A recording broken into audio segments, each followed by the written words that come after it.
On the news tonight, Chief of Defense and Service Chiefs undergo screening at the Senate. Abuja Court ordered DSS to charge or release suspended CBN Governor Godwin Emefiele. Ekiti State APC Chairman and 2 others regained freedom. Good evening and welcome to NTA Jabode News 7. I'm Omotola Adokai Ogundele and here are the details of the news. The federal government is to take advantage in leaving the PAM agency for the Great Green Wall towards implementation of the project direction before inspiration of Kenya in December 2023. Vice President Kashim Shettima stated this at the launch of 2024 Great Green Wall Day held at the Presidential Villa. State House correspondent Abdulrahman Usman Jubri have it now. Our temperatures are becoming extreme. Our rivers are drying up. Our wildlife has become endangered. And our forests are thinning out.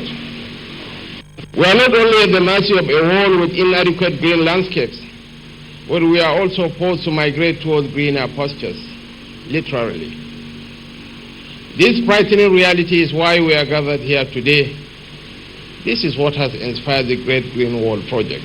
Vice President Kashim Shettima restating government's commitment in complementing the existing techniques, strategies and approaches to improve the efficiency and effectiveness of the Great Green Wall afforestation and reforestation program.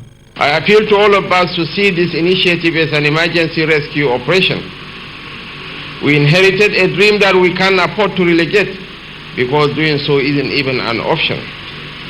Our predecessors were aware of the danger ahead, and the burden is upon us now to pursue this mission as a life-saving mission. The completion of the project was a promise made by the Tinubu administration in the campaign manifesto to guarantee food security and prevent climate-induced migration. I wish to inform this gathering that we are strongly committed to ensuring that the mandate for which the National Agency for Great Green Wall was established by the federal government are pursued vigorously within the framework of the available resources to meet nationally determined contribution and reduction of greenhouse emission. The program has also provided job opportunities for young people and women in rural communities towards improving their economic conditions. From the State House, Abdulrahman Usman Jibrila, NTA News. The most expected The armed forces shall to ameliorate the hardship occasioned by the fuel subsidy removal will soon materialize as President Bola Tinubu is asking for just a little more time to tidy up the measures. The president reassures the hope as he received his former colleagues from class of 1999 governors at the State House. Correspondent Musbah Dan Wahab reports. Their class of 1999 governors, to which the president belongs. There were nostalgic moments as they recounted the nascent stage of the Nigerian democracy on its return in 1999. And as their old colleague takes the first seat in the country and recently in the sub-region, the business of the day was predictable. To come and say, big congratulations. And only recently he also became the chairman of the court. Beyond felicitations, the former governors lauded the initial policy decisions of the president so far taken on economy and security. They equally recognized the huge challenges ahead of the Nigerian leader, but inasmuch as they believe in his capacity, they also offer areas requiring urgent attention of the president. Mr. President, there is no way we can move forward in this country if we cannot secure our people, we cannot secure our border. If people cannot be secured, they cannot even come and invest. Please take us into the 21st century. Nobody can pretend today that they can function effectively without this thing we see here, electric power. Please give this country national electricity 24 hours every day. That the country will remember you. All I would say is bring Lagos to Abuja and expand it. What we do with Lagos in terms of service delivery, in terms of decisiveness, in terms of political savvy, bring it to Abuja and expand it. Attack poverty and attack poverty aggressively. Pray that you succeed, and all of us one day can come up and say one of our own save the Federal Republic. Congratulations. It is a great joy for me. Tinubu, now the first amongst equal, appreciated the presence of his classmates, and his desire, as reiterated, is to take necessary steps towards the stability of Nigeria. The job of making Nigeria great is my ambition, is my dream. To renew the hope of Nigerians, to really bring about changes that will promote unity, equity, stability, and prosperity for this country.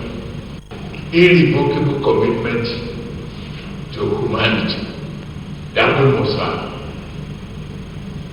the country and put it in the right direction. Nobody else will do it for us. He also needs their assistance on current issues. Please help tell the people to be a little patient. The palliative is coming. I'm doing the arithmetic.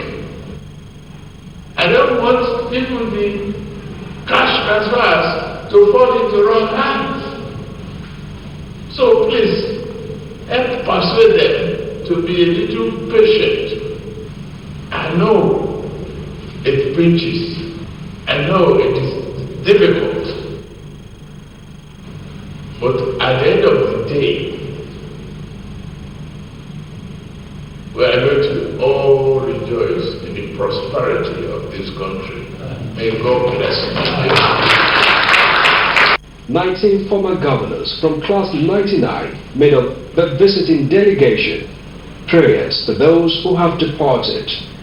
From the State House, Musbah and Wahab, NT News. Back to the story of Chief of Defense Staff and Service Chiefs nominee. The Chief of Defense Staff nominees, Major General Christopher Musa, and then 3 other officers nominated as service chiefs, have appeared before the Senate for screening, which is being held behind closed door. They briefed the Senate on their career progression, pledged to meet national expectations of ensuring security and defending the nation, territory and integrity. Well confirmed. The armed forces shall continue to serve the Nigerian people dutifully and in line with the Constitution of the Federal Republic of Nigeria and other extant provisions of the laws of the Federation. President of the Senate had at the commencement of the plenary read executive communications, the first of which seeks approval of an $800 million loan facility from the World Bank to fund a social safety net program.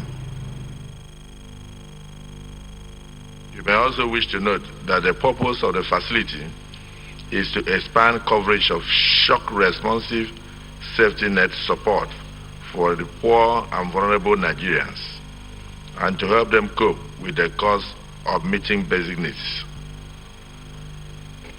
You may further wish to note that under the conditional cash transfer window of the program, the federal government of Nigeria will transfer the sum of 8,000 naira per month to 12 million poor and low-income households for a period of 6 months.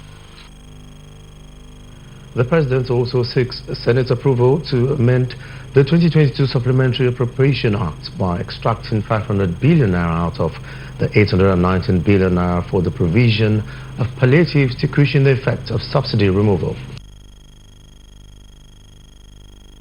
President Bola Tinubu has assured women in the country that his administration is committed to ensuring that Nigeria is retrieved from reversed interests that have hindered health development.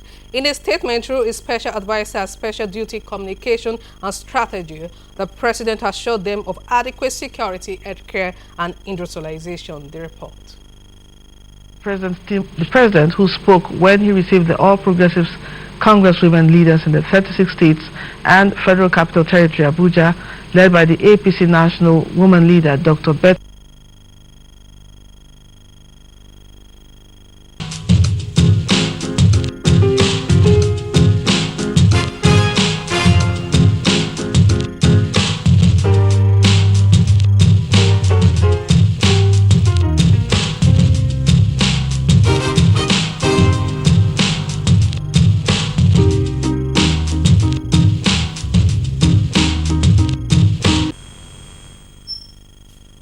There's no need for break again.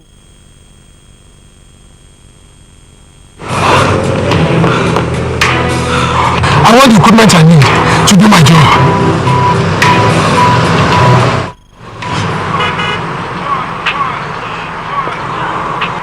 I want a police that won't harass or arrest me for no just reason. I want to be valued for my work, not feared by honest people. I want a police that won't ask me anything for the boys. I want a decent salary that is paid on time. If it happen with good laws, Proper funding, training, and cooperation. if it happen, if it happens. If it happen. We are sorry for the break in transmission. Even while its final details are still being worked out, the Renew People initiative of Nigeria's First Lady Oluremi Tinubu is already active, giving out to a promise of providing new hope of life to the vulnerable members of society.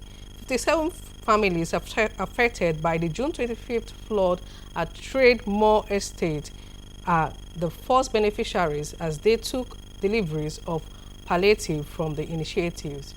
State House correspondent Adeniyi Taiwo reports that wife of the Vice President Nana Kashim Shettima presented the palliative on behalf of the First Lady. The report. June 2023, which ravaged Trademore Estate in Lugbe axis of the Federal Capital Territory, grabbed national attention for the huge tolls it took on properties after claiming one life. Out of 2,000 homes located within the estate, not less than 57 were severely affected. The cry of the victims for relief has however caught the attention of Nigeria's First Lady, Oluremi Tinubu, who is using the platform of her pet project, Renewed Hope Initiative, to reach out to them with palliatives. Her love, empathy, and message of hope to the flood victims was conveyed by wife of the Vice President, Nana Kashim Shettima, who handed cash gifts to them under the auspices of the Renewed Hope Initiative. While urging the victims to remain strong in the face of adversity, the First Lady also appealed to them to retain their trust in the current administration as it works to set the nation on the path of recovery. We all know that flood is a natural disaster, and I want to seize this opportunity that we should not allow the flood to flow away our trust and confidence. We should keep hope alive.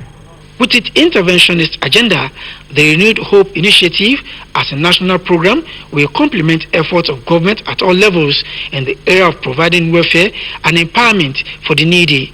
As something that she's used to eat, I believe the 250,000 naira, it will go a long way for them to just improve their livelihood. Applauding the First Lady and her initiative for bringing government and relief close to the flood victims, Chairman of Trademore Estate Lugbe said the gesture had rekindled hope for affected residents. At last, help is on the way. At last, government is ready to do something about this. Because as far as we are concerned, Mr. President and Mr. Vice President visited us today. Yes. That's what we're taking home. And we know and believe in this government that they will do what they say they will do. Before departing, wife of the Vice President was also conducted on a short tour of affected parts of the estate. From Trademore Estate Lugbe, Adeniyi Taiwo, NTA News. Engaging the culture of reciprocity while equal policy that will enable indigenous airlines thrive in the global market are some of the agenda the aviation industry is proposing to federal government. Michael Olaleye reports the stakeholders are equally calling for reversal of the 40% remittance paid to the government from the internally generated revenue of agencies to enable them fulfill their mandates. They report.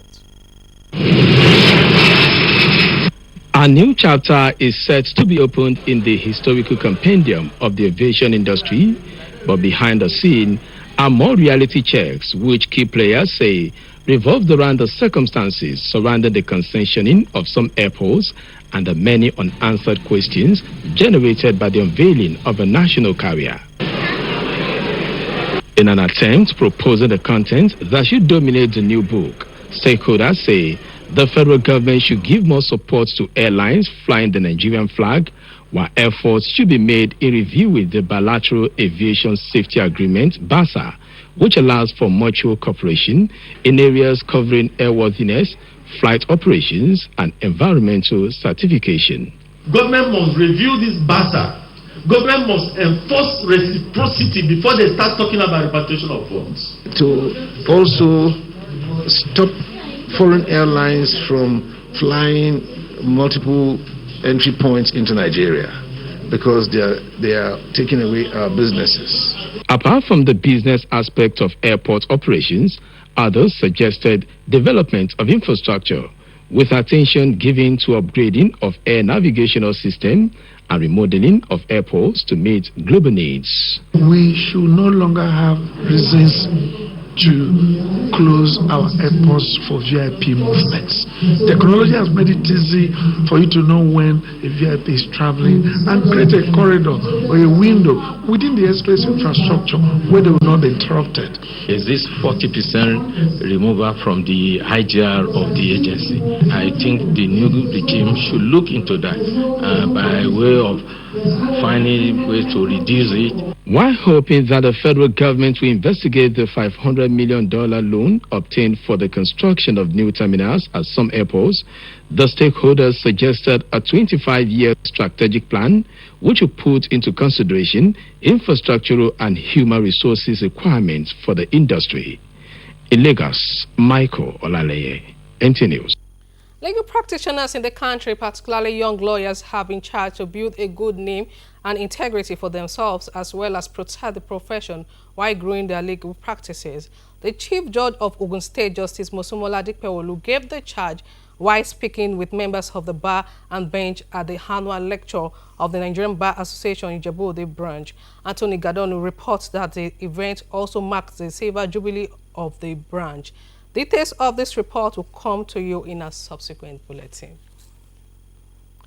The High Court of the Federal Capital Territory, Abuja, has ordered the Department of State Service to either charge or suspend Governor of the Central Bank of Nigeria, Godwin Emefiele, to court or release him on bail. The presiding judge, Justice Hamza Muazu, gave the order while delivering a ruling on the fundamental human rights. The report. Gave the order while delivering a ruling on the fundamental human rights suits instituted against the DSS and other defendants by Emefiele. The court equally held that Godwin Emefiele should be granted administrative bail if the DSS fails to charge him before a court of competent jurisdiction within 7 days. Justice Muazu also held that the DSS has the power to carry out its constitutional duties of making arrest, detaining and ensuring prevention of internal crime. But these duties must be carried out within the ambit of the law.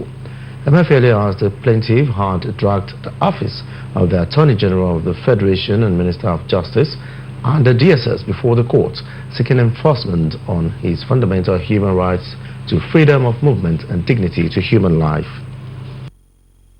The Federal High Court Abuja Division affirms the emergence of Ahmed Usman Ododo as the governorship candidate of the All Progressive Congress for Kogi State of the forthcoming governorship election slated on November 2023. The presiding judge, Justice James Omotosho, gave the order on the pre-election matter found by Senator Smart Adeyemi with some other aspirants with participation in the APC governorship primary election. The report.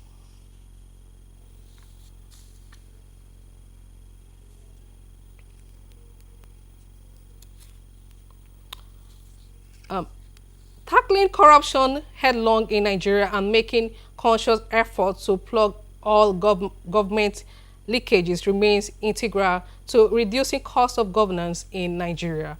These were part of recommendations by guests on NTA Good Morning Nigeria as discussion continues on the subject of reducing cost of governance. Oluseye Adiagbo has the details of this report. The effectiveness index, we are permanently in the negative. We are ranging between 160 and 169 out of 190 nations. Even in West Africa, we rank 12 out of 15. Dr. Adegoke Adegoroye, a former head of service and an advocate of public reforms there, highlighting the worrisome state of the nation and how homes could strengthen its financial management. Let people of character be appointed into position. Let the system enforce. While recommending exemplary leadership and patriotism as inimical for good governance, other guests from the program expressed discomfort on how cost of governance did not reflect value of service, even in the face of sense of entitlement displayed by some government officials. There are many people whose job, whose responsibilities are to serve as gatekeepers for some of those things that happen in government that are not allowed. But they don't do these gatekeeping functions appropriately. People have failed to build on what has been achieved. And that is why Pillar 3 or Pillar 4 of National Strategy on Public Service Reforms is talking about cultural reorientation. Those within government and with outside government. For us to understand that we have a country called Nigeria. And history will judge us good or bad on what we have done. The guests were unanimous in their submissions that corruption remains the biggest drain of cost of governance, but expressed optimism that with effective enforcement and prosecution of offenders, cost of governance will be significantly reduced and more people-oriented projects executed. In Abuja, Olusheye Adiagbo, NTA News. The Ekiti State Police Command has a chairman of All Progressive Congress of the state, Mr. Paul Omotosho, alongside two others that were recently adopted by unknown hoodlums, regained their freedom and have reunited with their families. The statement by the PPRO of the state DSP Agunti Sunday indicates that this victory was made possible through the combined effort of the police and state agencies, local security outfits, family members, as well as the Ekiti state government. It indicates that this breakthrough was made possible through the combined efforts of the police, other sister agencies, and local security outfits, family members, as well as the Ekiti state government, while appreciating the good-spirited members of the public for their concern and relentless support. The command states that 3 suspects have been arrested in connection with the kidnapping and are supplying useful information that could lead to the arrest of the prime suspects, who are currently at large. It further states that citizens are implored to be security conscious, vigilant, and ensure the prompt reportage of any suspicious person or group of persons observed in their locality to the nearest police station or call 086 233 5577. And that does it on the news for tonight. Thanks for staying with us. Do have a pleasant night rest.